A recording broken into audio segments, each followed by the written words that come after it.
എല്ലാവർക്കും സ്ട്രോബെറി ചാനലിലേക്ക് സ്വാഗതം. ഞാൻ ഗീതു.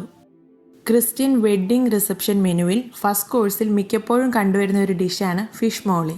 അപ്പം, ഇടിയപ്പം, ബ്രെഡ്, ചപ്പാത്തി, പത്തിരി ഇവയുടെ കൂടെയൊക്കെ ചേർന്ന് പോകുന്ന ഒരു സൈഡ് ഡിഷാണ് ഫിഷ് മോളി. വളരെ എളുപ്പത്തിൽ പെട്ടെന്ന് തയ്യാറാക്കാവുന്ന ഒരു സൈഡ് ഡിഷ് കൂടിയാണിത്. റെസിപ്പിയിലേക്ക് കിടക്കുന്നതിന് മുന്നേ നിങ്ങൾ ഈ ചാനൽ ആദ്യമായാണ് കാണുന്നതെങ്കിൽ സബ്സ്ക്രൈബ് ചെയ്യാൻ മറക്കരുതേ.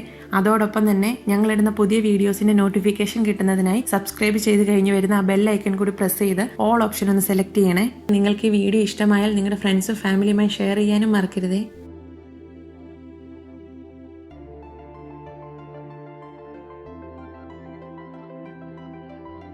നന്നായി കഴുകി വൃത്തിയാക്കി അത്യാവശ്യം നല്ലൊരു വലുപ്പത്തിൽ തന്നെ കനം കുറച്ച് മുറിച്ചെടുത്ത 1/2 കിലോ സാൽമൺ ഫിഷാണിത്. നല്ല ഇനം മീനാണ് ഫിഷ് മോളി തയ്യാറാക്കുമ്പോൾ എടുക്കേണ്ടത്. കിങ് ഫിഷ്, നെയ്മീൻ, സാൽമൺ ഇവയൊക്കെയാണ് കോമൺ ആയിട്ട് ഫിഷ് മോളി തയ്യാറാക്കാനായി ഉപയോഗിക്കുന്നത്.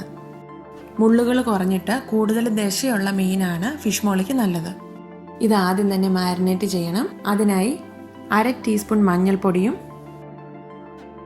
1/2 ടീസ്പൂൺ കുരുമുളക് പൊടിയും 1/4 ടീസ്പൂൺ ഉപ്പും 1/2 നാരങ്ങയുടെ നീരും കൂടി ചേർത്ത് മിക്സ് ചെയ്തെടുക്കാം. എല്ലാ കഷ്ണങ്ങളിലും പിടിക്കുന്ന രീതിയിൽ കഷ്ണങ്ങൾ ഉടഞ്ഞു പോകാതെ തന്നെ സോഫ്റ്റ് ആയിട്ടൊന്ന് തിരുമ്മി പിടിപ്പിക്കാം. ഇതൊരു 1/2 മണിക്കൂർ റെസ്റ്റ് ചെയ്യാനായി മാറ്റി വയ്ക്കാം. ഇപ്പോൾ 1/2 മണിക്കൂർ കഴിഞ്ഞിട്ടുണ്ട്. ഇത് ഫ്രൈ ചെയ്തെടുക്കാം. അതിനായി ഒരു പാനിലേക്ക് കുറച്ച് വെളിച്ചെണ്ണ ഒഴിക്കുന്നു. ഫിഷ് മോളി തയ്യാറാക്കുമ്പോൾ വെളിച്ചെണ്ണ ഉപയോഗിക്കുന്നത് തന്നെയാണ് നല്ലത്. മീൻ കഷ്ണങ്ങളുടെ പകുതി ഭാഗം മുങ്ങിക്കിടക്കുന്ന അളവിലാണ് എണ്ണ ഒഴിക്കേണ്ടത്. എണ്ണ നന്നായി ചൂടായതിനു ശേഷം ഇതിലേക്ക് മീൻ കഷ്ണങ്ങൾ ഓരോന്നായി ഇട്ട് കൊടുക്കാം. ഈ ഫിഷ് ഫ്രൈ ചെയ്യുമ്പോൾ ഡ്രൈ ഫ്രൈ ചെയ്തല്ല എടുക്കുന്നത്, ഷാലോ ഫ്രൈ മതിയാവും. ഫിഷ് മോളിയുടെ ഗ്രേവിയിലോട്ടിടുമ്പോൾ ഈ മീൻ കഷ്ണങ്ങൾ ഉടഞ്ഞു പോകാതിരിക്കാനും കൂടെ വേണ്ടിയാണ് നമ്മളിങ്ങനെ ആദ്യം ഒന്ന് ഫ്രൈ ചെയ്തെടുക്കുന്നത്. ലോ ഫ്ലെയിമിലിട്ട് ഇത് ഫ്രൈ ചെയ്തെടുക്കാം. ഈ സമയത്ത് മീൻ കഷ്ണങ്ങളൊക്കെ വേവണം, പക്ഷേ ഇത് മൊരിച്ച് വറുത്തെടുക്കുകയല്ല ചെയ്യേണ്ടത്.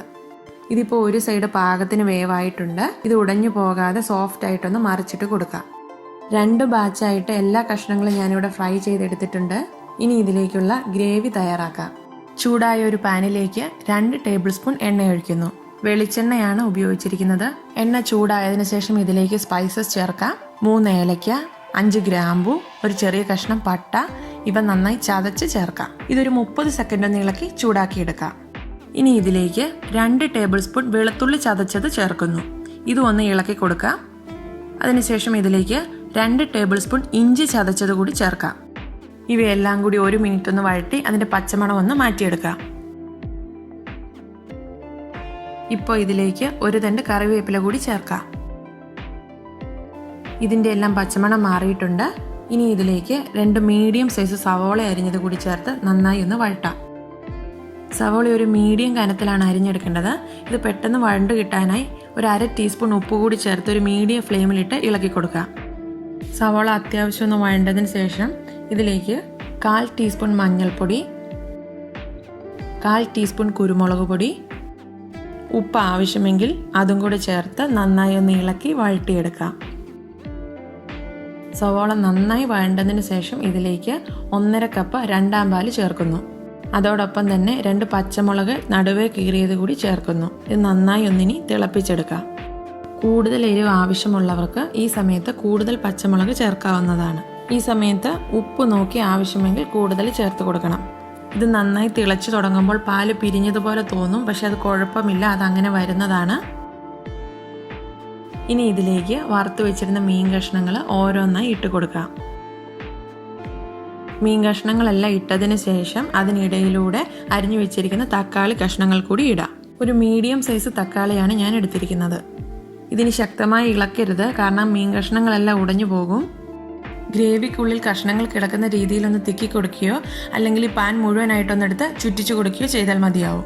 ലോയ്ക്കും മീഡിയത്തിനും ഇടയിലുള്ള ഫ്ലെയിമിലിട്ട് ഇതൊരു 10 മിനിറ്റ് ഒന്ന് തിളപ്പിക്കാം. ഇടയ്ക്ക് 1-2 തവണയൊന്ന് ചുറ്റിച്ചു കൊടുക്കണം. ഈ കഷ്ണങ്ങളൊക്കെ ഗ്രേവിയിൽ കിടന്ന് ഗ്രേവിയുമായി ഒന്ന് യോജിക്കാൻ വേണ്ടിയാണ് ഇങ്ങനെ 10 മിനിറ്റ് ഒന്ന് തിളപ്പിക്കുന്നത്. ഞാനിവിടെ തേങ്ങാപ്പാൽ എടുക്കുന്നതിനായി 1 കപ്പ് ചിരകിയ തേങ്ങയാണ് എടുത്തത്. അതിലേക്ക് 1/2 കപ്പ് ചെറു ചൂടുവെള്ളം ഒഴിച്ച് മിക്സിയിലിട്ട് നന്നായി അടിച്ചതിന് ശേഷം പിഴിഞ്ഞെടുത്തപ്പോൾ 1/2 കപ്പ് ഒന്നാം പാൽ കിട്ടി. അതിനുശേഷം അതിലേക്ക് 1/2 കപ്പ് ചെറു ചൂടുവെള്ളം ഒഴിച്ച് നന്നായി അടിച്ച് ഒന്നും കൂടെ പിഴിഞ്ഞെടുത്ത് 1/2 കപ്പ് രണ്ടാം പാൽ എടുത്തു. ഇപ്പോൾ 10 മിനിറ്റ് കഴിഞ്ഞിട്ടുണ്ട്. തക്കാളി കഷ്ണങ്ങളൊക്കെ നന്നായി അലിഞ്ഞു. മീൻ കഷ്ണങ്ങളിലൊക്കെ ഗ്രേവിയൊക്കെ നന്നായി പിടിച്ചിട്ടുണ്ട്. ഇനി ഇതിലേക്ക് എടുത്തു വെച്ചിരുന്ന 1/2 കപ്പ് ഒന്നാം പാൽ കൂടി ചേർത്ത് ഫ്ലെയിം ഓഫ് ചെയ്യാം. നല്ല ഒരു രുചിയും മണവും വരുന്നതിന് ഈ സമയത്ത് ഒരു തണ്ട് കറിവേപ്പില കൂടി ചേർക്കാവുന്നതാണ്. അങ്ങനെ വളരെ പെട്ടെന്ന് തന്നെ സ്വാദിഷ്ടമായ ഫിഷ് മോളി റെഡി ആയിട്ടുണ്ട്.